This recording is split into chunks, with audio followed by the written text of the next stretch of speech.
नमस्कार, good evening, शुभ संध्या, रामानंदाय नमः, ओम श्री केशवानंदाय नमः।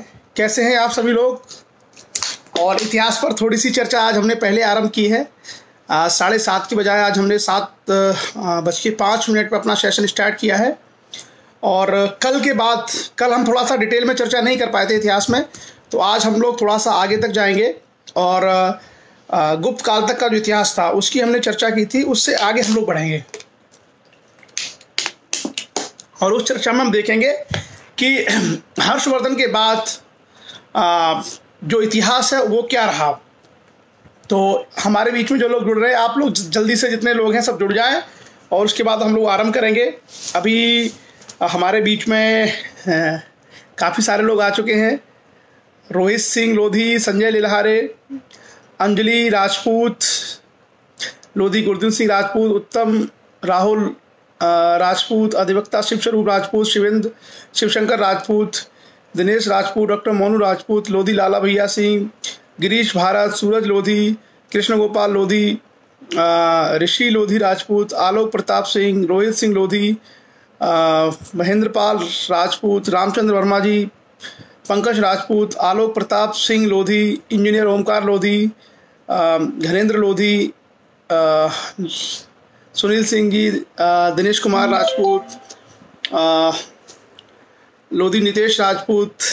तो चलिए, सब लोगों का स्वागत है और जितना जल्दी लोग जुड़ जाएंगे उसके साथ हम लोग अपनी चर्चा आरंभ करेंगे। और आज जो है कन्नौज को लेके हमारा इतिहास होगा।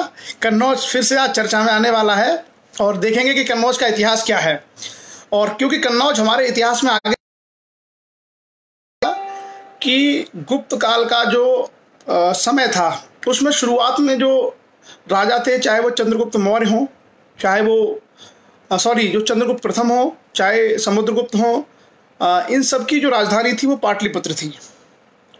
और कि चंद्रगुप्त जो विक्रमादित्य था उसके समय में आकर के वो राजधानी पाटलिपुत्र की बजाय उज्जैन चली गई थी, तो उन्होंने अपना जो राजकाज है वो उज्जैन में स्थापित कर लिया था। तो एक तरीके से पाटलिपुत्र का महत्व खत्म हो गया था इस काल में आकर के। और बाद में हम देखते शक्तियां थी, जिन शक्तियों की हमने चर्चा की उनमें से थी जिसकी कल हम लोगों ने चर्चा की थी, जैसे हूण थे, मौखरी वंश था, मालव का गुप्त थे, या फिर शशांक था। जो तरह के राजाओं की हम लोगों ने कल चर्चा की थी, छोटे छोटे वंशों की। और बाद में फिर इन सब में से एक व्यक्ति उभर के आया निकल के, जो वर्धन वंश का राजा था, जिसका नाम और हर्षवर्धन बेसिकली कहाँ का रहने वाला था? थानेश्वर, जो पड़ता था कुरुक्षेत्र के पास हरियाणा में। और हर्षवर्धन की जो सिस्टर थी, जिसकी बहन थी राजश्री, उसका विवाह हुआ था कन्नौज के राजा के साथ में। तो बहुत इंटरेस्टिंग आपको बात बताऊं, अभी मतलब आगे रिसर्च होगी इस पे, कभी समय मिलेगा। कन्नौज में जो राजा था हर्षवर्धन की जो बहन थी, उसका जो पति था, उस राजा का नाम था गृहवर्मा, उसका नाम था गृहवर्मा। तो वहाँ के जो राजा थे वो टाइटल लगाते थे वर्मा। कन्नौज के जो राजा थे मौखरी वंश के, उनका टाइटल होता था वर्मा। आज भी कन्नौज के आसपास, कन्नौज, फर्रुखाबाद, एटा, इस एरिया में बहुत सारे लोग वर्मा लिखते हैं। तो हो सकता है, इतिहास में शोध का विषय है, कभी समय मिलेगा तो इस पर शोध करेंगे, हो सकता है कि जो मौखरी वंश के वर्मा लोग थे उन्हीं के वंशज आज वर्मा के रूप में इन सारे क्षेत्रों में पाए जाते हैं। आगे चलकर देखेंगे, कभी समय मिलेगा तो ऐतिहासिक दस्तावेजों को खंगाला जाएगा कि क्या रहा था उसमें। बहरहाल ये एक तादाद में बैठता है कि वो जो मौखरी वंश के शासक थे उन सबका नाम वर्मा होता था, जैसे गृहवर्मा। तो वो गृहवर्मा और उनके पिताजी, वो सब लोग वर्मा लोग थे, सारे लोग। तो उसके बाद क्या होता है, वर्मा की हत्या कर दी जाती है और गृहवर्मा की जो पत्नी थी राजश्री, वो अपने भाई हर्षवर्धन को आमंत्रित करती है कि आप आइए। तो हर्षवर्धन जाता है और जिन लोगों ने उसकी हत्या की थी उसमें शशांक नरेश जो था बंगाल का, वो शामिल था, गौड़ राजा, और उसके अलावा यहाँ पर का जो देवगुप्त राजा था, उन दोनों को हरा करके, और हर्ष फिर अपनी राजधानी थानेश्वर से स्थानांतरित कर लेता है कन्नौज। और जैसे ही कन्नौज को हर्ष ने अपनी राजधानी बनाया, कन्नौज का वैभव शुरू हो गया। कन्नौज एक बड़े राजधानी नगर के रूप में स्थापित हो गया और धीरे धीरे आप देखेंगे कि हर्ष के काल में आकर के कन्नौज ने पाटलिपुत्र का स्थान ले लिया, यानी पाटलिपुत्र पीछे चला गया और पाटलिपुत्र के बाद जो उज्जैन था उसका भी महत्व खत्म हो गया और हर्ष के काल में आकर के कन्नौज भारत का सबसे महत्वपूर्ण नगर बन गया और खास करके उत्तर भारत की राजनीति का केंद्र बन गया। और कन्नौज को लेकर के बाद में कन्नौज में व्यापार वाणिज्य को बढ़ावा मिला। कन्नौज के बारे में आप सभी लोग जानते होंगे, जो लोग कन्नौज के हैं उनको तो पता है, जो नहीं है, कन्नौज बेसिकली गंगा नदी के पास है। कन्नौज से गंगा नदी बहुत ज़्यादा दूर नहीं है, मुश्किल से होगी 20-25 किलोमीटर दूर और दोआब पड़ता है। कन्नौज का जो एरिया है ये गंगा और यमुना का दोआब है, तो एक उपजाऊ क्षेत्र है। हमारे कन्नौज नरेश श्याम बिहारी सिंह आ चुके हैं, श्याम बिहारी राजपूत हमारी चर्चा में जुड़ चुके हैं, उन्हीं कन्नौज के इतिहास की चर्चा हो रही है। तो कन्नौज दोआब में था, एक तरफ जमुना थी और इधर गंगा थी, तो बहुत ज़्यादा अच्छी एग्रीकल्चर खेती उधर होती थी और आज भी आप देखेंगे कि उधर खेती बहुत उन्नत खेती होती है इस क्षेत्र में आज भी। तो एग्रीकल्चर के मामले में रिच था। दूसरा, वहाँ पर व्यापार और वाणिज्य, क्योंकि पहले जो है नदियाँ व्यापार का साधन होती थी, नदियों के माध्यम से परिवहन होता था। गंगा का और यमुना का बहुत पहले प्रयोग होता था नावों के माध्यम से। अब तो क्या है कि इन नदियों के साथ में काफ़ी कहीं डैम बना दिए, इनके प्रवाह को बाधित किया गया है, इसलिए यहाँ पे ये चीज़ें नहीं होती है। पहले गंगा यमुना आदि नदियाँ परिवहन के लिए उपयोग होती थी। तो उस समय बन गया था कन्नौज, और कन्नौज नगर महोदय श्री, आप लोगों ने सुना होगा। अगर आपसे कभी ये सवाल पूछा जाए कि भारत में किस नगर को महोदय कहा जाता है, नगर महोदय, नगरों का नगर, तो उसका नाम था कन्नौज। तो हर्ष के काल में, क्योंकि हर्ष के काल की चर्चा हम लोग कर चुके हैं। और क्या आवाज़ में एक दिक्कत है सर? आवाज़ नहीं आ रही, मुझे लगता है मेरी तरफ से क्लियर है, शायद आप चेक करिए, और अगर फिर भी किसी को दिक्कत है आवाज़ में तो प्लीज़ मुझे बताइए, तो मैं थोड़ा सा कोशिश करता हूँ। वैसे मेरे हिसाब से मेरी आवाज़ क्लियर है। तो उसके बाद हम आगे देखेंगे क्या हुआ। कन्नौज वालों को आज अपना इतिहास पता चलेगा। पहले कन्नौज में अच्छे लोग हुआ करते थे, आज भी अच्छे होते हैं। तो क्या हुआ कि हर्ष के काल में वो भारत की राजनीति का केंद्र बन गया। जैसे आज भारत की राजनीति का केंद्र दिल्ली है, किसी ज़माने में कलकत्ता हुआ करता था, कभी पाटलिपुत्र था। तो ये जो सारी जो चीज़ें हैं, वो जो बदलाव हुआ वो किस तरीके से हुआ। हर्ष ने राजधानी बनाया और हर्ष ने वहाँ पर बहुत सारे कंस्ट्रक्शन के काम करवाए। आपने देखा होगा प्रयागराज में कुंभ इत्यादि बड़े बड़े उत्सव करवाना, ये हर्ष ने शुरू करवाया। इसके कारण से कन्नौज का महत्व बढ़ता चला गया। बाद में हर्ष के बाद हमें उसके उत्तराधिकारियों का कोई इतिहास नहीं मिलता। ये कहा जाता है कि शायद हमें हर्ष का कोई उत्तराधिकारी नहीं मिलता और हर्ष की मृत्यु के बाद ही उसका वंश जो है समाप्त हो जाता है। आगे हम देखेंगे कि आगे क्या हुआ। आगे हर्ष की मृत्यु के बाद फिर से एक बार राजनीतिक एकता बिखर गई और कोई बड़ी शक्ति फिर से नहीं रही, और छोटी छोटी शक्तियां, जैसे कश्मीर में अलग राजा हो गए, और यहाँ पर कोई इस क्षेत्र में यशोवर्मन नाम का कोई एक राजा था, यशोवर्मन नाम का कोई एक राजा था। और इस तरीके से हम देखते हैं कि हर्ष की मृत्यु के बाद फिर से भारत का इतिहास कुछ अंधकार में चला गया। लेकिन इसी दौरान भारत के इतिहास में पुनः एक बदलाव आरंभ हुआ और कुछ जो शक्तियाँ थीं, जो कुछ छोटी छोटी शक्तियाँ थीं, इन्होंने अपनी शक्ति को बढ़ाना आरंभ किया। और इनमें से आगे जो आने वाला समय था वो 3 शक्तियों के नाम रहा, जिनमें एक शक्ति का नाम था जो गुजरात और राजस्थान में थे, जिनको हम लोग गुर्जर प्रतिहार कहते हैं। गुर्जर प्रतिहार, ये जो गुर्जर प्रतिहार है, वो जो गुर्जर लोग हैं उन्हीं के ये पूर्वज थे। उसके बाद एक जो शक्ति है उसका उद्भव हुआ बंगाल में, जिसको हम लोग बोलते हैं बंगाल के पाल वंश का उद्भव हुआ बंगाल में। और जो महाराष्ट्र कर्नाटका का क्षेत्र है, यहाँ पर एक शक्ति उभरी, उसका नाम था राष्ट्रकूट। तो जो कन्नौज था, कन्नौज भले ही हर्ष के बाद वहाँ कोई मजबूत राजा नहीं रहा, लेकिन कन्नौज का सामरिक, आर्थिक और राजनीतिक बहुत बड़ा महत्व था। जिसके पास कन्नौज होगा वो बहुत बड़े व्यापार और वाणिज्य का स्वामी होगा। तो कन्नौज को लेकर के इन तीनों शक्तियों के बीच में लालच था, और तीनों के लिए एक ऐसा पॉइंट था, अगर मैं आपको लिख के दिखाऊं रफली, तो आप थोड़ा सा समझने का प्रयास करिए। जैसे मैं कोशिश करता हूं आपको, आप ये समझने का प्रयास करिए कि थोड़ा सा लिखने में दिक्कत हो रही है। जो राजस्थान और गुजरात के जो गुर्जर प्रतिहार थे, उनका पूर्वी जो बिंदु था, पूर्व में अगर वो जाएंगे तो कन्नौज, जो बंगाल के और बिहार के पाल थे, उनका जो पश्चिम में आने का बिंदु था वो कन्नौज, और जो राष्ट्रकूट राजा थे महाराष्ट्र में, कर्नाटका में, और उससे ऊपर जो मध्य भारत है वहाँ तक, उनका जो उत्तरी पॉइंट था, तो एक तरीके से कन्नौज एक ऐसी स्थिति पे था जो सबके परव्यू से बाहर था, जो किसी के राज्य में नहीं था, लेकिन तीनों वक्त की शक्तियाँ वहाँ टकराती थी।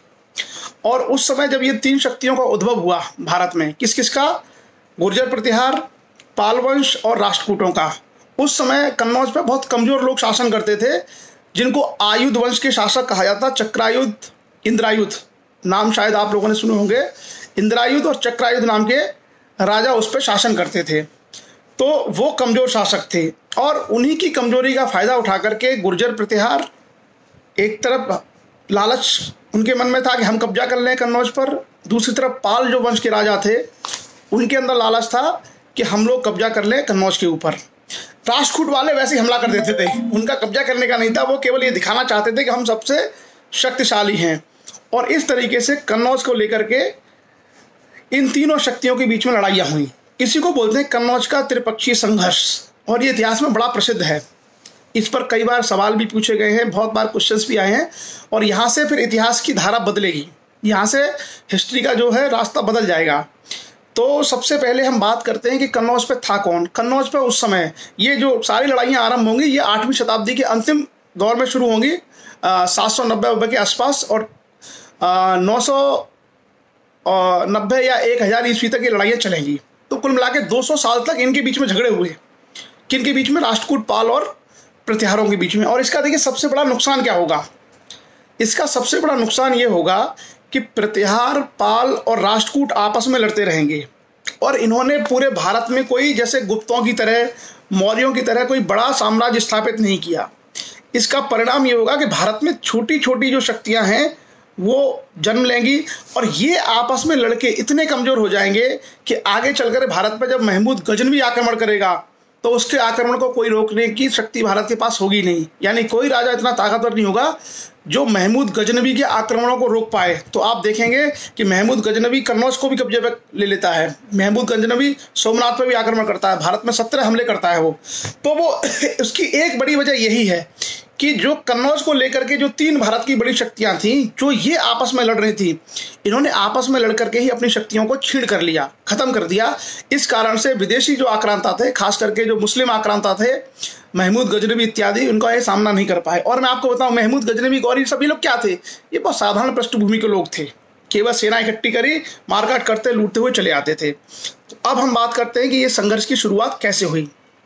जैसा मैंने कहा कि उस समय कन्नौज पर एक कमजोर वंश के राजा इंद्रायुध का शासन था, इंद्रायुध।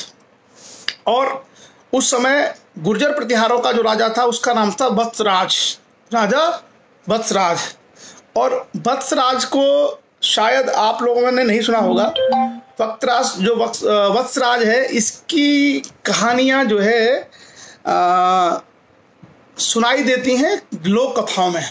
लोक कथाओं में जो पहले गांव में जो नौटंकी वगैरह होती थी, उसमें कहीं कहीं राजा बच्छराज करके नाम आता था। तो वो बच्छराज बेसिकली असली नाम था वत्सराज। वत्सराज ने, और उस समय जो बंगाल का शासक था पाल वंश का, उसका नाम था धर्मपाल। इन दोनों के बीच में महत्वाकांक्षा जागृत हुई। बेसिकली पाल वंश की स्थापना की थी गोपाल ने, गोपाल का पुत्र था धर्मपाल।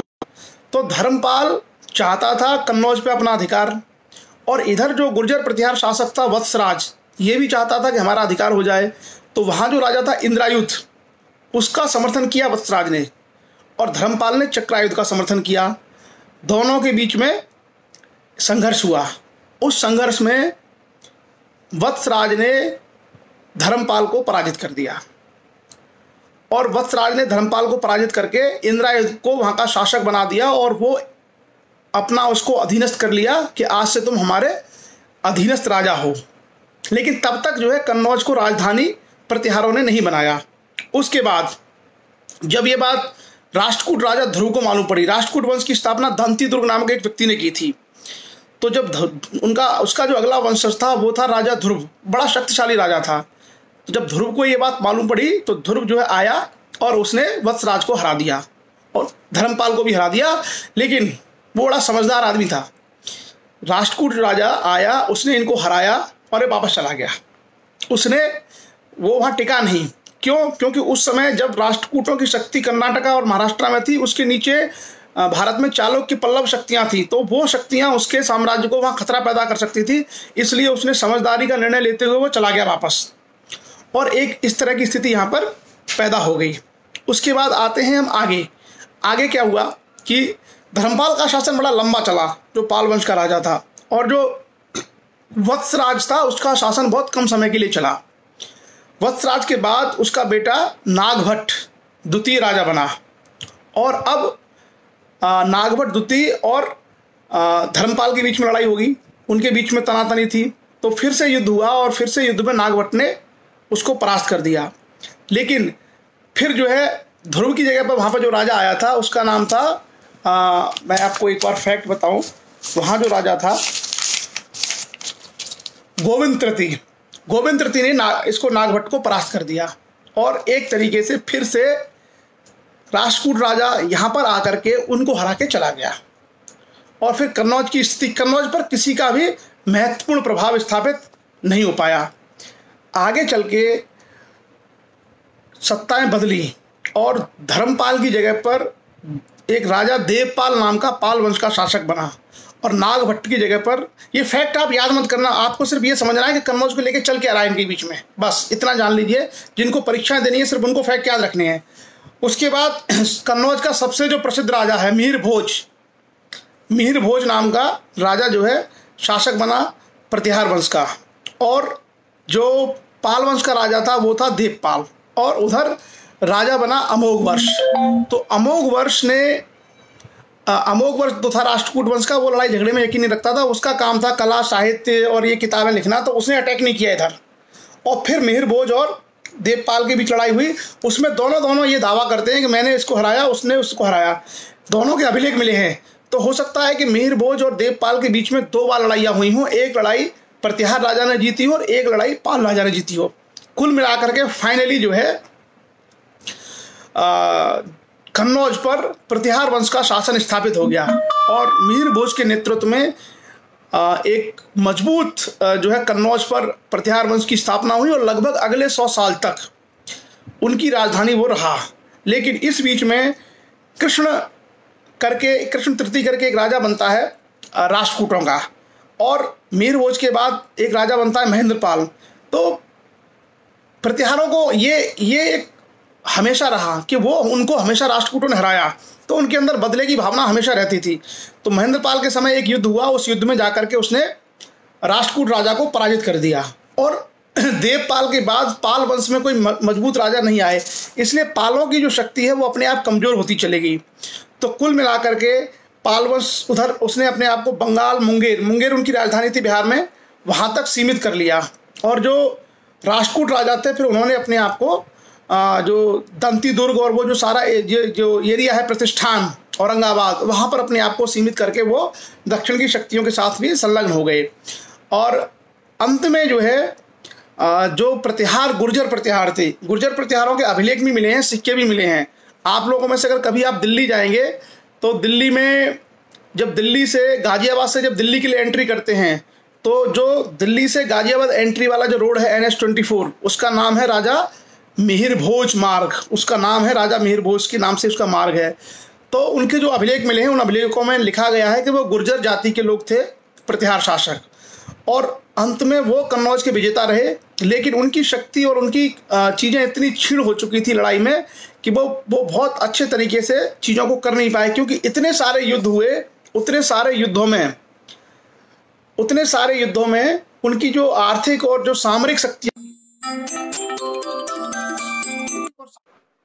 आर्थिक और सामरिक शक्तियां कमजोर होने से कुल मिलाकर के आगे एक मजबूत जो राज्य होता था उसकी जो स्थापना हो सकती थी उसकी संभावनाएं क्षीण होती चली गई, कमजोर होती चली गई। बाद में एक और जो राजा था राष्ट्रकूट का, उसने फिर से एक बार हमला किया था और कुल मिलाकर के तीनों शक्तियों ने आपस में लड़ाई और युद्ध के माध्यम से एक बार शक्तियों को छीन कर लिया। और उसके बाद आगे हम देखेंगे कि महमूद गजनवी 1018 के आसपास इनके बीच लड़ाइयाँ निपट चुकी थी 1000 तक आते आते 1000 ईस्वी तक आते आते 790 से इन्होंने लड़ना शुरू किया और 200 सालों में इन्होंने एक दूसरे को निपटा के मतलब अपनी शक्तियां कमजोर कर ली थी। उस समय 1008 ईस्वी के आसपास उस समय कन्नौज पर राज्यपाल नाम का प्रतिहार राजा था और उस समय महमूद गजनवी ने आक्रमण किया और उसने खूब लूटा और लूट करके, हालांकि उससे पहले राष्ट्रकूट जो राजा था इंद्र, उसने काफ़ी लूट मचाई थी कन्नौज में। अंतिम युद्ध में इतना कन्नौज को कमज़ोर कर दिया था कि कन्नौज में प्रतिहारों की शक्ति नाम मात्र की रह गई थी। और 1018 ईस्वी में जब महमूद गजनवी भारत आया तो वो कन्नौज तक पहुंच गया। वो कहाँ से, पश्चिम से घुसा था और हमला करते करते करते वो कन्नौज तक पहुंच गया। वो दर्शाता है कि इस दौर में कोई मजबूत शक्ति भारत में उसका मुकाबला करने के लिए नहीं थी और राज्यपाल को उसने पूरी तरीके से परास्त कर दिया, पूरी तरीके से हरा दिया और कन्नौज को वो लूट करके ले गया। और उसके बाद हमें कन्नौज पर एक और जो है व्यक्ति का शासन मिलेगा। इसके बाद प्रतिहारों के बाद मां गहड़वाल वंश की स्थापना होती है, जिसका एक प्रसिद्ध राजा था जयचंद। आपने सुना होगा कन्नौज का जयचंद इतिहास में काफ़ी प्रसिद्ध है। तो कुल मिलाकर के जयचंद के समय पर कन्नौज अब उतना महत्वपूर्ण नहीं रहा, अब दिल्ली महत्वपूर्ण हो गया था और भारत की राजनीति कन्नौज के स्थान पर शिफ्ट हो गई थी दिल्ली। और दिल्ली में चौहानों के नेतृत्व में, बेसिकली चौहान अजमेर के थे और अजमेर से करते करते वो दिल्ली तक आ गए थे। तो भारत में आगे चल करके जब मोहम्मद गौरी जब भारत पर हमला करेगा तो मोहम्मद गौरी के आक्रमण के समय दिल्ली से उसकी जो है लड़ाई लड़ी गई थी पृथ्वीराज चौहान के द्वारा। तो कुल मिलाकर के कन्नौज का जो 200, 250, 300 साल का वैभव था वो समाप्त हो गया। और उसके बाद कन्नौज को फिर इतिहास में कभी आगे अवसर नहीं मिला। तो कन्नौज की जो सारा का सारा इतिहास है, जो कन्नौज का सारा इतिहास है, वो सारा का सारा इतिहास इन 200-250 वर्षों का है, जिसमें बड़ी अच्छी उपलब्धियां रहीं। और उसको अच्छा, कन्नौज पर आक्रमण 1008 में हुआ, करेक्ट, 1008 ईस्वी में, ठीक। तो कुल मिलाकर के कला साहित्य के क्षेत्र में कन्नौज में कई सारे किले वगैरह भी हैं, आप देखेंगे कई सारे किले वगैरह भी मिलेंगे आपको। तो भारत की जो राजनीति है, भारत की जो पॉलिटिक्स है, उस राजनीति का एक बड़ा केंद्र कन्नौज उस समय हम लोगों को देखने को मिलता है।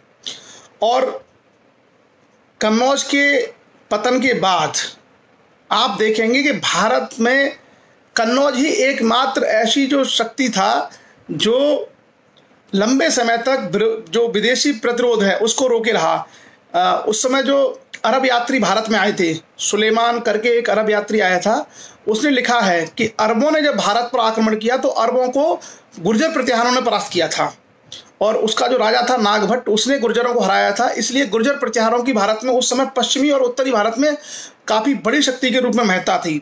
लेकिन जैसे ही कन्नौज का पराभव शुरू हुआ, जैसे ही कन्नौज एक कमजोर राज्य के रूप में परिवर्तित हुआ, आगे चल करके हम देखते हैं कि भारत पर पश्चिमी जो आक्रमण है उनका सिलसिला शुरू हो गया और कोई दीवार, कोई प्रतिरोध नहीं रहा और भारत का इतिहास बदल गया।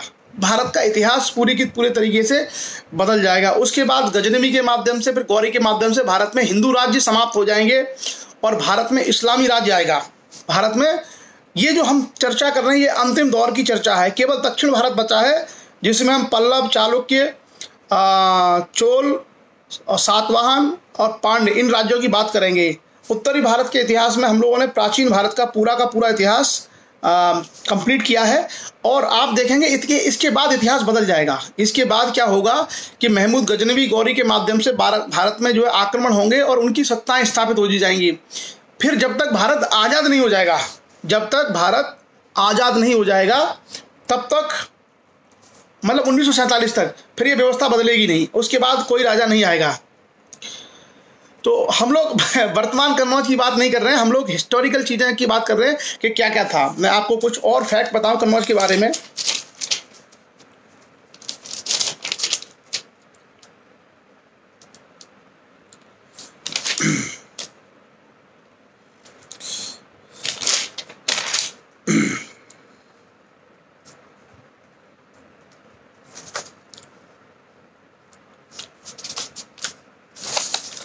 कन्नौज शासकों के कई सारे अभिलेख हम लोगों को मिलते हैं। और हाँ, जैसा कि उत्तम राजपूत ने कहा कि दक्षिण भारत से पहली बार कोई शक्ति जिसने सक्रिय हस्तक्षेप किया वो राष्ट्रकूट लोग थे, लेकिन ऐसा नहीं है। आप यदि देखेंगे तो हर्षवर्धन को नर्मदा नदी के तट के आसपास कहीं ना कहीं एक लड़ाई हुई थी चालुक्य राजा पुलिकेशन द्वितीय के साथ, और उस लड़ाई में यह कहा जाता है कि पुलिकेशन द्वितीय ने हर्षवर्धन को परास्त कर दिया था। तो दक्षिण से भारत की तरफ, उत्तर की तरफ जो आक्रमण करने वाला, दक्षिण भारत से उत्तर भारत पर आक्रमण करने वाला पहला जो राजा था वो था पुलिकेशन द्वितीय, जो चालुक्य वंश का था। और उसके बाद राष्ट्रकूटों ने बिल्कुल सक्रिय रूप से अटैक किए। उन्होंने कई बार कन्नौज पर हमले किए और कई बार उन्होंने कन्नौज के राजाओं को और पाल वंश के राजाओं को पराजित किया। तो भारत की जो मानसिकता है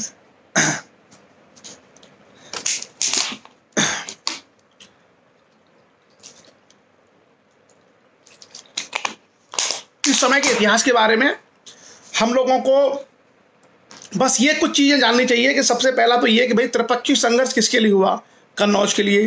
तीनों पक्षों में कौन कौन सी शक्तियां थी, तो तीनों शक्तियों के नाम याद रखने हैं कि गुर्जर प्रतिहार थे एक तरफ पाल वंश के राजा थे, एक तरफ राष्ट्रकूट वंश के राजा थे।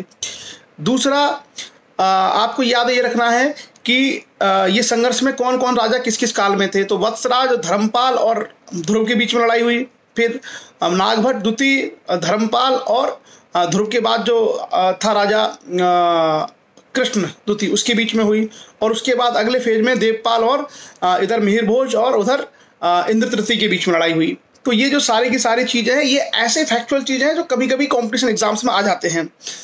हमको बेसिकली यही है कि ये जो इतिहास है, इस इतिहास से केवल इतना सीखना है कि भारत में जो विखंडन है, पॉलिटिकल जो विखंडन है, राजनीतिक जो बिखराव है, राजनीतिक एकता की जो बात है जो टूट रही है, जब आप आगे चल के देखेंगे कि जब भारत खास करके इस शक्तियों का जब भारत में कब्जा होगा, महमूद गजनबी गौरी क्यों जीते, इनकी जब हम विवेचना करेंगे तो हमको एक बड़ा कारण इसमें ये लगेगा, उसमें बड़ा कारण ये लगेगा कि आपसी फूट जो है, भारत की जो राजनीतिक शक्तियों में जो एकता नहीं है, वो एक बड़ा कारण था विदेशी शक्तियों को जीतने का।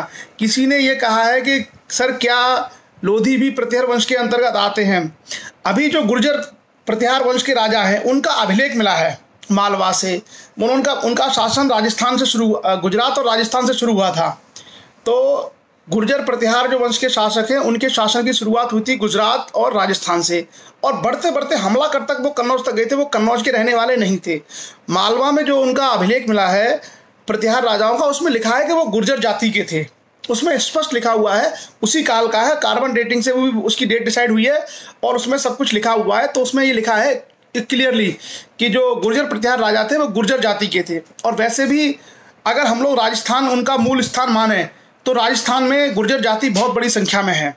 तो संभावना इसी बात की है कि गुर्जर प्रतिहार राजा, हाँ उनकी सेनाओं में सब लोग शामिल रहे होंगे, यह बात अलग है कि उनकी सेना में और उनके जो अधिकारी हैं, सामंत हैं, सब लोग रहे होंगे। लेकिन कुछ लोगों का ये कहना है कि इतिहास के लिए पुस्तकें जो है कहाँ से खरीदी जाएं, कहाँ से पढ़ी जाएं। तो 3-4 तरह की पुस्तक हैं 3-4 तरह की पुस्तकें हैं। एक तो आप सबसे पहले एनसीईआरटी की बुक्स पढ़ें। एनसीईआरटी की जो बुक्स हैं वो सबसे आसान चीज़ें होती हैं किसी भी विषय को समझने के लिए। और 9वीं 10वीं 11वीं 12वीं 4 क्लासेस की इतिहास की बुक्स पढ़ें एनसीईआरटी की, तो आपको हिस्ट्री का एक ब्रीफ आइडिया लग जाएगा कि ये इतिहास है। दूसरा, उसके अलावा हम क्या पढ़ सकते हैं, उसके अलावा कुछ ऑथेंटिक बुक्स हैं और हमें ऐसी बुक्स पढ़नी चाहिए जो यूजीसी लेवल पर, यूनिवर्सिटी लेवल पर एक्सेप्टेड हो, या फिर जो कंपटीशन एग्जाम्स हैं यूपीएससी, सिविल सर्विसेज वगैरह, इनके लिए उसको प्रमाणिक माना जाता हो, उसको माना जाता हो कि इससे क्वेश्चंस आते हैं और इनके क्वेश्चंस के आंसर्स को माना जाता है। तो आप एनसीईआरटी की बुक्स के अलावा जैसे प्राचीन भारत का इतिहास पढ़ना चाहते हैं तो प्राचीन भारत के इतिहास के लिए 3-4 किताबें हैं जिनके मैं आपको लेखक, अभी प्राचीन भारत का आज जान लीजिए, बाकी हम लोग आगे करेंगे। प्राचीन भारत में झा और श्रीमाली की किताबें आती हैं। झा और श्रीमाली की किताबें आप पढ़ सकते हैं। वो लेखक हैं, 2 दिल्ली विश्वविद्यालय के प्रोफेसर हैं। उसके अलावा एक प्रोफेसर रामशरण शर्मा थे जिनकी डेथ हो चुकी है, बहुत बड़े इतिहासकार रहे भारत के। प्रोफेसर रामशरण शर्मा, यूपीएससी में आईएएस में उनकी किताबों से सबसे ज़्यादा क्वेश्चंस आते थे उस समय। उसकी पुस्तक आप ले सकते हैं। उसके अलावा रोमिला थापर हैं, एक अच्छी राइटर हैं, उनकी किताब आप पढ़ सकते हैं। ज़्यादा किताबें लेने की ज़रूरत नहीं है। अगर किसी को बहुत डिटेल में जाना है, बहुत किसी को ब्रीफ डिटेल में जाना है, अंदर जाना है, तो आप पढ़िए। बाकी आपको बेसिक चीज़ें ही पढ़ना पर्याप्त है। और हिस्ट्री में अगर आपका इंटरेस्ट है तो मेरा ये कहना है कि मूल स्रोत को पढ़िए आप। जैसे अगर आपको लगता है कि इतिहास में आपको बहुत गहराई से जानना है, तो जैसे मैं वेद और उपनिषद पुराण इसलिए पढ़ता हूँ कि उसके अंदर एक्चुअली लिखा क्या है। उससे क्या है, वो कोई व्यक्ति और कुछ बता रहा है, उसके बजाय हम ठीक से खुद समझ पाते हैं कि इसमें ये लिखा है, इसका मतलब ये है। जैसे रामचंद्र वर्मा जी के बेटे ने कहा कि जो रुपेंद्र सिंह हैं, क्या नाम है इनका, उपेंद्र सिंह देश के पूर्व प्रधानमंत्री श्री मनमोहन सिंह जी की सुपुत्री हैं। दिल्ली विश्वविद्यालय में आप प्रोफेसर हैं। उन्होंने एंशिएंट इंडिया के ऊपर बहुत अच्छी फैक्चुअल किताब लिखी है, लेकिन इंग्लिश में है। वो किताब इंग्लिश में है और तो वो थोड़ा सा मुश्किल होगी सबके लिए समझना। उसका हिंदी वर्जन है या नहीं मुझे पता नहीं है, लेकिन उस किताब में बहुत सारी डिटेल जानकारी मिलती है, तो वो किताबें आप पढ़ सकते हैं। दूसरा, अगर कभी जैसे आप जो लोग स्टूडेंट नहीं है, देखिए विद्यार्थी हैं तो विद्यार्थी का तो काम ये है कि जो उसके लिए जो प्रेस्क्राइब्ड बुक्स हैं, जैसे आईएएस के लिए ये बुक्स पढ़नी है, यूजीसी के लिए ये बुक्स पढ़नी है, या दूसरे कॉम्पिटिशन के लिए ये बुक्स पढ़नी है। लेकिन जो लोग ऐसे ही इतिहास को जानना चाहते हैं, वो लोगों को इतिहास में क्या पढ़ना चाहिए, ओरिजिनल चीज़ें। जैसे मेरा सुझाव ये है कि अगर आपको वास्तव में ही जानकारी करनी है तो जैसे जगह जगह रामचरितमानस के, रामायण के प्रसंग आते हैं, आप पढ़ लो उसको। पुराण हैं, बहुत सस्ते में उपलब्ध हैं, तो बहुत ज़्यादा महंगे नहीं हैं, पढ़ लीजिए उनको।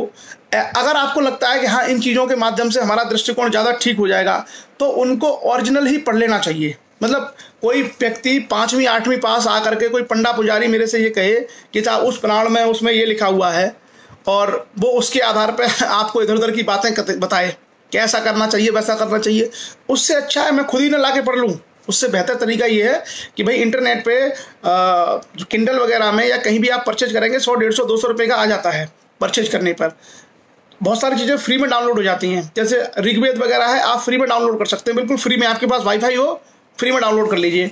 तो वैसी चीज़ों को ओरिजिनली पढ़ लेना चाहिए, उससे बहुत अच्छी जानकारी मिलती है। दूसरा, कई सारी जो किताबें हैं, अगर जो किताबें ओरिजिनल फॉर्म में, जैसे अगर आपको चंद्रगुप्त मौर्य और उसके समय चाणक्य के बारे में पढ़ना है, तो कोशिश करके अर्थशास्त्र पढ़िए। कोशिश कीजिए कि समय निकाल के आप अर्थशास्त्र को खुद पढ़ें। अर्थशास्त्र की बातों को, 4 बातों को कोट करके कोई व्यक्ति अपनी राय बना रहा है, उससे बढ़िया हम पढ़ लें। तो जिनके पास फ्री समय है, जिनके पास समय है, जो विद्यार्थी हैं, उनको मैं कभी सजेस्ट नहीं करूँगा। स्टूडेंट को लिए केवल अच्छे लेखकों की प्रेस्क्राइब्ड बुक पढ़नी चाहिए, जो वो कॉम्पिटिशन में काम आए, जिसके माध्यम से वो अपने एग्जाम क्लियर कर पाएँ, उनको सिर्फ वही पढ़ना चाहिए। लेकिन जो वैसे लोग हैं, जैसे हमारे पूरन सिंह पटेल साहब हैं, अब ये रिटायर होने वाले हैं, तो ऐसे लोग अपने समय का उपयोग करें और ये किताबें मूल में जाके पढ़ें।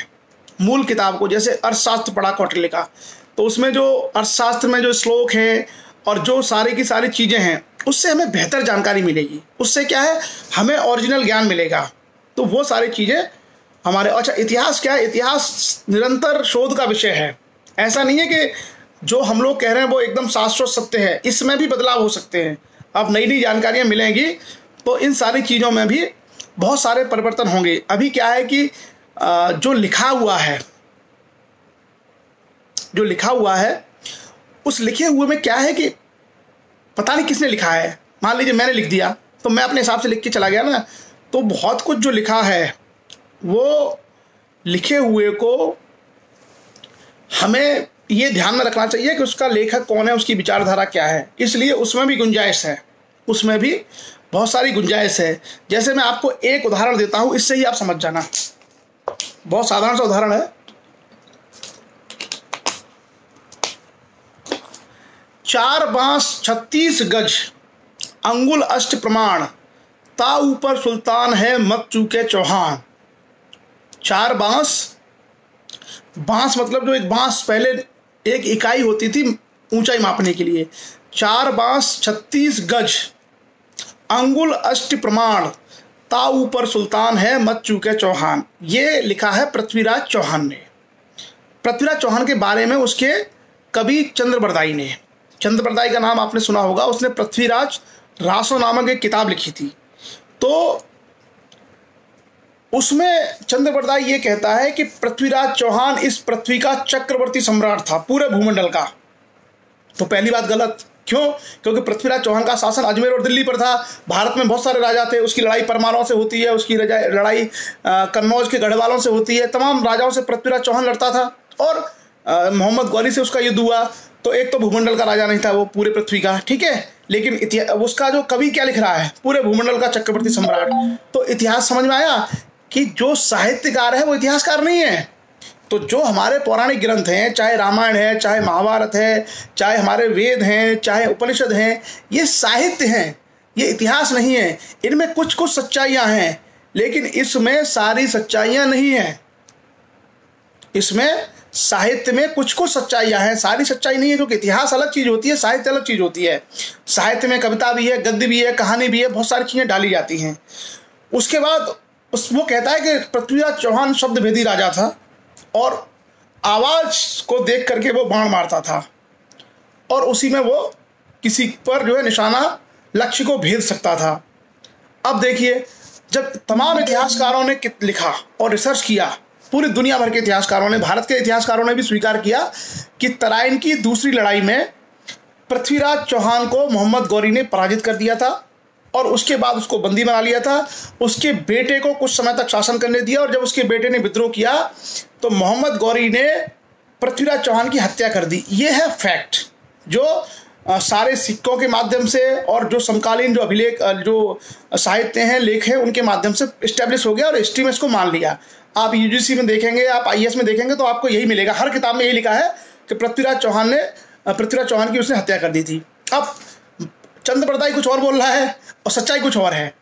तो इतिहास में क्या होता है कि कई बार बहुत सारी चीज़ों को गलत ढंग से प्रस्तुत किया जाता है, इसलिए सही तस्वीर नहीं निकल के आ पाती है। ऐसे में हम सभी लोग मिलकर के प्रयास ये करें कि इतिहास का तार्किक अनुसंधान करें, इतिहास का तार्किक अनुसंधान करें और चीज़ों को जानने और समझने का प्रयास करें। जैसे मैंने आपको एक हिंट दिया कि जो हर्षवर्धन था, हर्षवर्धन की जो बहन थी राज्यश्री, उसका विवाह कन्नौज के मौखरी वंश के राजा गृहवर्मा के साथ हुआ था।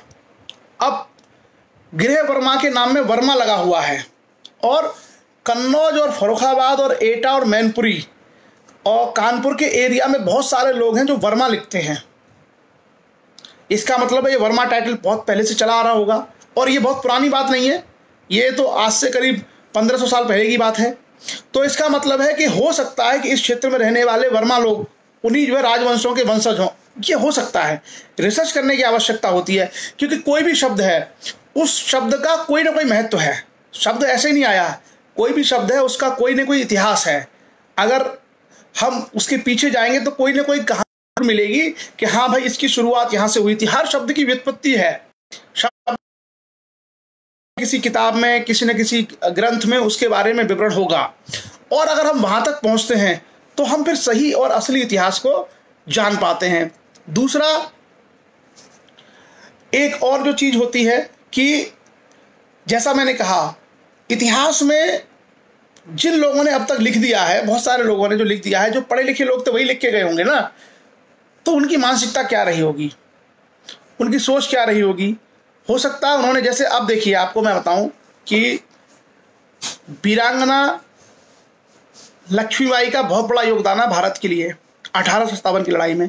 लेकिन खाली वीरांगना लक्ष्मीबाई नहीं लड़ी थी, वीरांगना सरस्वतीबाई लोधी, वीरांगना अवंतीबाई लोधी, वीरांगना झलकारीबाई कोरी, वीरांगना तो ये सब लोग लड़े थे ना, ये सब वीरांगनाएं हैं, सबने इस देश के लिए अपने प्राणों का बलिदान दिया। ये सारी की सारी जो वीरांगनाएं हैं, इन्होंने अपने अपने राज्यों में, अपने अपने क्षेत्रों में भारत की स्वतंत्रता की लड़ाई लड़ी। लेकिन इतिहासकारों ने क्या किया? इतिहासकारों ने इनका इतिहास लिख दिया, और जो और दूसरी वीरांगनाएं थी, लक्ष्मीबाई का इतिहास है, सारी कहानी मिलेगी, लेकिन आपको वीरांगना अवंतीबाई और ये सब किताबों में वगैरह कहीं नहीं लिखा इनका। तो इतिहासकारों ने बड़ी खुराफातें की हैं। इतिहासकारों ने बहुत सारे जो लोग थे उनके इतिहास को लिखा ही नहीं। और किस लिए नहीं लिखा? ताकि वो अपने आप को महान दिखा सके, अपने आप को महान दिखा सकें। और किसी भी समाज को इतिहास के प्रति सबसे ज़्यादा सतर्क रहना चाहिए, क्योंकि अगर इतिहास में आपको अगर नष्ट कर दिया, लेखन में अगर आपको कमजोर कर दिया, लेखन में अगर आपकी उपेक्षा कर दी, तो आपकी जो आने वाला समय है, आने वाली जो पीढ़ियां हैं, वो कभी भी फिर महत्वपूर्ण तरीके से, प्रभावी तरीके से अपने आप को प्रस्तुत नहीं कर पाएंगी। आज आप देखिए बहुत सारी जो इतिहास की घटनाएं हुई हैं। ऊधम सिंह का नाम आप में से बहुत कम लोग जानते हैं, जिसने जनरल डायर को मारा था। ऊधम सिंह का कहाँ उल्लेख किसी एक या दो लाइन में मिलता है? और ऊधम सिंह के समय और जो दूसरे लोग थे क्रांतिकारी, उनके बारे में किताबें भरी पड़ी हैं। तो कई बार क्या है, इतिहासकार अन्याय करते हैं, धर्म के आधार पर, जाति के आधार पर, विचारधारा के आधार पर। ऐसा बहुत सारे इतिहासकारों ने अन्याय किया है। और इतिहास में एक स्कूल है, एक विचारधारा है, जिसको हम कहते हैं सबॉल्टर्न हिस्ट्री। वो सबॉल्टर्न हिस्ट्री बोलते हैं परिधि से इतिहास लिखना।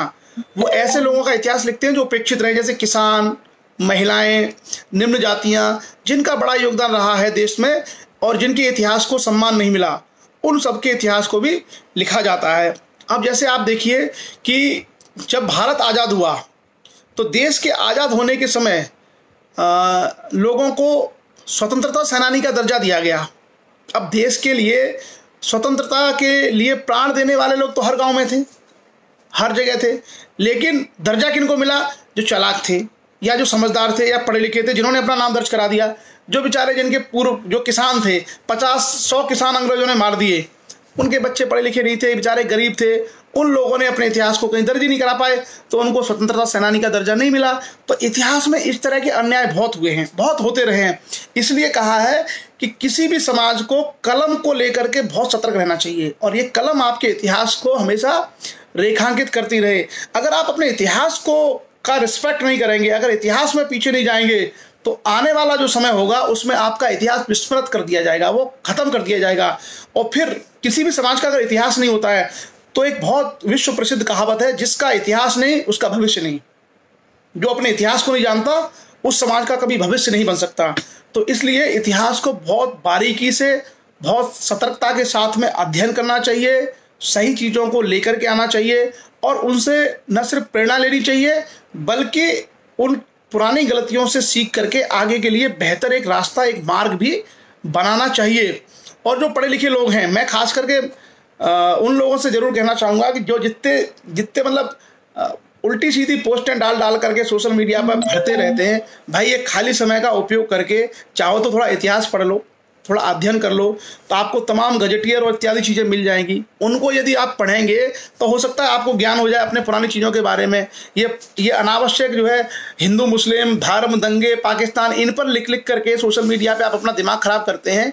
इसके बजाय 4 ढंग की इतिहास की किताबें पढ़ लें, कहीं जा कर के कोई अभिलेख पढ़ें, कहीं जा कर के कोई इस तरह की चीज़ें खोज के निकालने के साथ उसमें ऐसा था, उस पर रिसर्च की जाए, उसका क्या होगा, तो हो सकता है आप बेहतर योगदान समाज के लिए दे पाएँ, आप बेहतर समाज के लिए कर पाएँ। और खाली एक तरीके से वो चीज़ें डाल करके वो उससे नहीं होता है। बहुत बड़ा त्याग और समर्पण लोगों को दिखाना पड़ता है, तब जा कर के सामाजिक जो सुदृढ़ता है, जो समाज की मजबूती है, तब आती है। जब समाज में बौद्धिक सोच के, दूरदर्शी सोच के कुशल संगठनकर्ता लोग होते हैं, जिनके अंदर निस्वार्थ समर्पण होता है, वो समाज के इतिहास, उसकी संस्कृति, उसके गौरव के बारे में गहन अध्ययन करते हैं, वो लोग बदलाव लेके आते हैं। ये जो सरसरी चीज़ें हम लोग करते रहते हैं डाल करके फालतू में, उससे कुछ नहीं होता है, और ना ही कोई आपको याद रखता है। मैंने एक बार कहा था लोगों से कि किसी को भी 7 पीढ़ियों का इतिहास नहीं मालूम होगा। हम लोग जो बड़ी बड़ी बातें करते हैं, अगर हम लोग अपना मूल्यांकन खुद करें, तो हम लोगों में से अधिकांश लोगों को अपनी 7 पीढ़ियों का इतिहास नहीं पता, और हम बात करते हैं हजारों सालों के इतिहास की। भाई हम हजारों सालों का इतिहास किसका जानना है, किसको समझ रहे हैं? नहीं जानते। तो इसलिए सबसे पहले हम अपना इतिहास जानें। अपने पिताजी से बात करिए, अपने दादाजी से बात करिए, अपने दादाजी से पूछिए कि दादाजी आप अपनी 2 पीढ़ियों के बारे में बताइए कि आपके दादा क्या करते थे, कहाँ के रहने वाले थे, क्या नाम लिखते थे, जाति प्रमाण पत्र ब्रिटिश काल में कैसे बनते थे या नहीं बनते थे, उसके बाद आपके जो पिताजी थे उन्होंने क्या काम किया, आपका जीवनचर्या कैसा था, बहुत सारी चीज़ें सीख सकते हैं।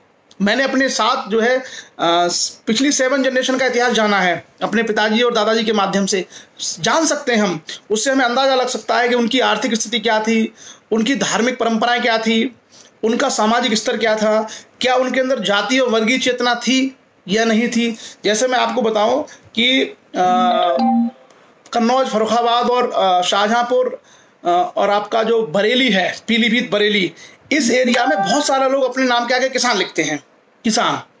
किसान बेसिकली एक जाति को भी प्रेजेंट करता है और उनका सर्टिफिकेट भी किसान का बनता है। लेकिन आप अगर किसी आम आदमी से अगर ये पूछे किसान क्या है, तो किसान का मतलब कहेगा फार्मर। क्या बोलेगा? फार्मर।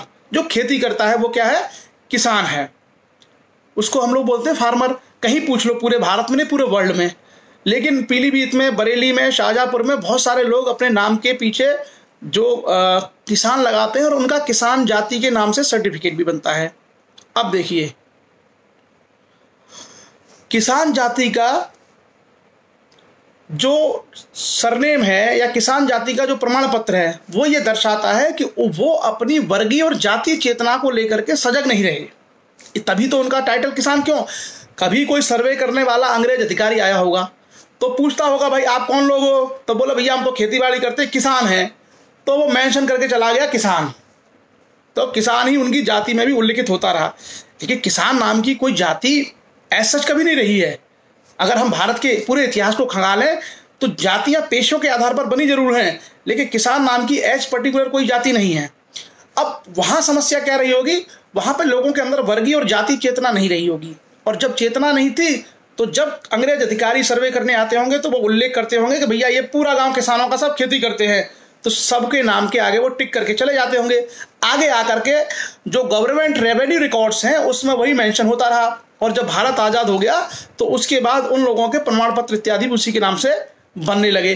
तो ये किस वजह से होता है? ये इसी वजह से होता है कि जब किसी समाज में वर्गीय और जातीय चेतना लुप्त हो जाती है। और मैं अक्सर लोगों से कहता हूं कि इतिहास पढ़ो। इतिहास पढ़ के मैं ये नहीं कह रहा कि आप जो इतिहासकार बन जाओ या आप इतिहास पढ़ के IAS या कुछ बन जाओ। वो तो जो बनने वाले बच्चे हैं वो लोग बन जाएंगे, लेकिन इतिहास हम लोगों को अपनी जो वास्तविकता है, जो एग्जिस्टेंस है, जो आपका अस्तित्व है, उससे रूबरू कराता है। इसलिए लोगों को इन सब चीज़ों के बारे में जानना चाहिए, समझना चाहिए। और ये बड़े आपकी जो आगे की उन्नति है उसके जो रास्ते हैं उसको ये बनाता है। आपने देखा होगा कि मैंने चाणक्य के ऊपर अभी एक उपन्यास पढ़ा था, 2-3 दिन से एक मैं उपन्यास पढ़ रहा था, चाणक्य के ऊपर लिखा था। तो उसमें यौधेय गणराज्य की बात हुई है। यौधेय, और यौधेय एक शक्तिशाली गणराज्य था।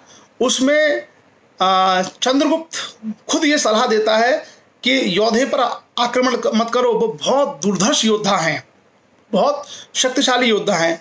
अब उनके सिक्के इत्यादि मिले हैं तो इतिहास में एक धारा ये मानती चलती है कि यौधेय से लोधे बना हो और उससे लोधी बना हो, ये एक सिस्टम हो सकता है।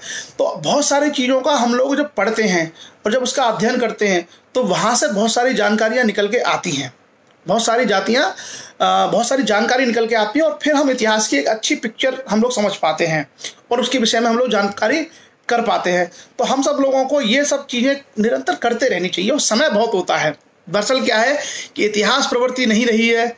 अब देखिए, भारत में आपको मैं एक बताऊं हैरानी करने वाली बात, और उसके बाद सेशन समाप्त करेंगे।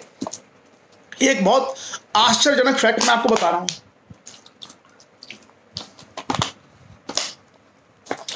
भारत में सब अपने आप को विद्वान कहते हैं। लोग कहते हैं हम तो हजारों सालों से विद्वान लोग हैं, हम तो बहुत पढ़े लिखे हैं, हमको वेदों का ज्ञान था, हमने दुनिया को वेद दिए, हमने ये दिया वो दिया, सब चीज़ें भारत के लोग बोलते थे।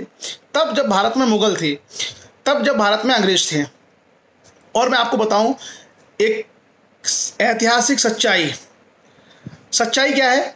सच्चाई ये है कि जो वेद हैं, वेदों पर भारत में काम करने की शुरुआत की मैक्स मूलर, एक जर्मनी का विद्वान था मैक्स मूलर। भारत में वेदों पर शोध मैक्स मूलर ने किया है। भारत के लोग जो कहते हैं ना कि हम इतने बड़े विद्वान हैं, हमको इतने वेदों का ज्ञान है, हमको किसी का उल्लेख नहीं, किसी ने कुछ किया ही नहीं। भारत में जितने बड़े अपने आप को बोलते थे कि वो 3 वेद के ज्ञानी है, वो 4 वेद के ज्ञानी है, वो 18 पुराणों को जानते हैं, भारत में अंग्रेजों के काल में सबसे पहली बार वेदों पर रिसर्च किया था जर्मन विद्वान मैक्स मूलर ने। और मैक्स मूलर ने बताया वेदों के बारे में कि देखिए वेदों में ये लिखा है, वेदों से ये है। हमारे लोग क्या फालतू की थोती बातें करते थे जिनको कुछ पता ही नहीं था, यहाँ वहाँ की कहानियां उड़ा उड़ा करके ये हो गया वो हो गया, जबकि किसी ने वो ओरिजिनल चीजें ना पढ़ी, ना उस पर रिसर्च किया, ना उसके बारे में कुछ लिखा। ये जो सारे का सारा काम है वो किया मैक्स मूलर ने। और मैक्स मूलर के माध्यम से फिर रिसर्च स्टार्ट हुए। वहां लोगों ने देखा कि वेदों में क्या क्या लिखा है, तब जाकर के उसका कालक्रम, उसकी बहुत सारी चीजें लोगों को पता चली।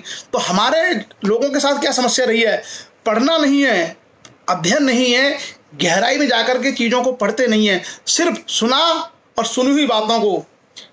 जैसे मान लीजिए अगर आप 10 पीढ़ी पहले सुने, 10 पीढ़ी पहले अगर किसी ने ये कह दिया कि भाई कन्नौज का जो राजा था, उस राजा के पास ऐसा राजा था जो एक साथ 50 घोड़ों पर सवार होकर चल सकता था, इम्पॉसिबल है। लेकिन 50 पीढ़ियों में अगर ये बात कहते कहते चले आ रहे हो तो लोग मान ही लेंगे।